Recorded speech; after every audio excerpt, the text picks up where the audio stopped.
Okay guys, I promise my video today will be much shorter. I just want to go over what you're going to do as far as Sharpieing your design. There's a couple rules.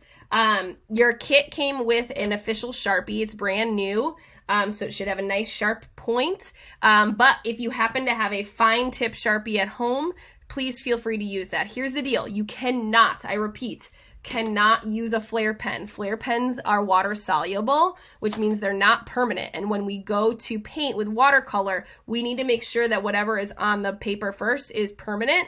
Otherwise, the water from the watercolors will make everything smear and become a hot mess. So no ballpoint pens, flares, Crayola markers, anything like that needs to be a permanent marker. So it has to say permanent on it. That's why Sharpies we know are permanent. That's why it's included in your kit.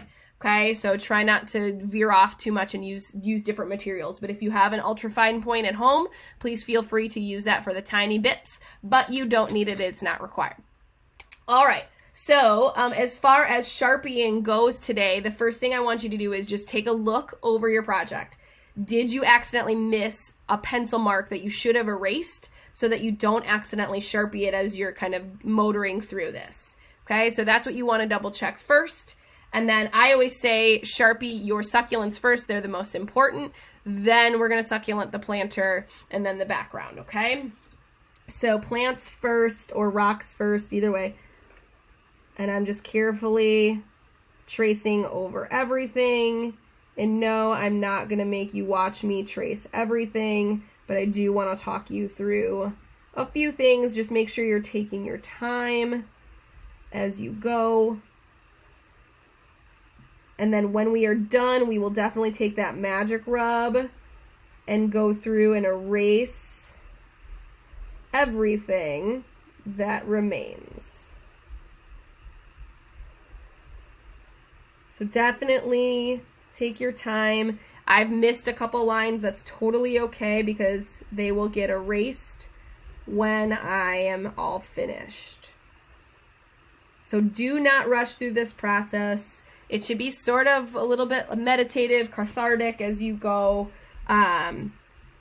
because it's just that simple kind of concept of tracing those smooth lines on your paper.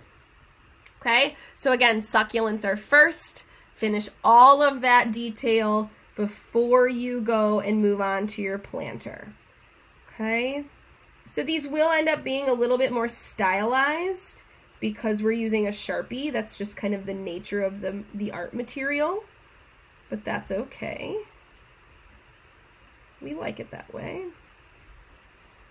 These are rocks. I'm making sure the edges of my rocks are a little bit more bumpy to help give a different texture there than where I have anywhere else, okay? And then I've got to make sure that I get those spikes on there with Sharpie as well, because the spikes on a cactus are typically white or light in color, and that's going to be really difficult to represent in paint. So we're going to go ahead and just Sharpie all of our texture. Again, that's kind of how we're going to get that more stylized look. But we're not going to rush. We still want it to be a realistic, stylized representation of all of these plants. Okay. Then I can't forget the flower on top. Okay, and so then I would just kind of keep working my way around my succulents and my rocks and any sort of accent that I'm doing for my dirt so that I know where everything is.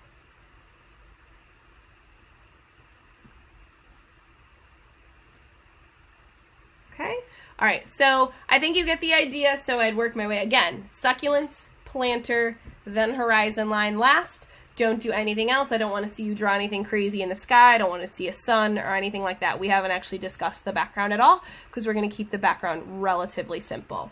All right, so go ahead and bust out the rest of your Sharpie. Have a great one, guys.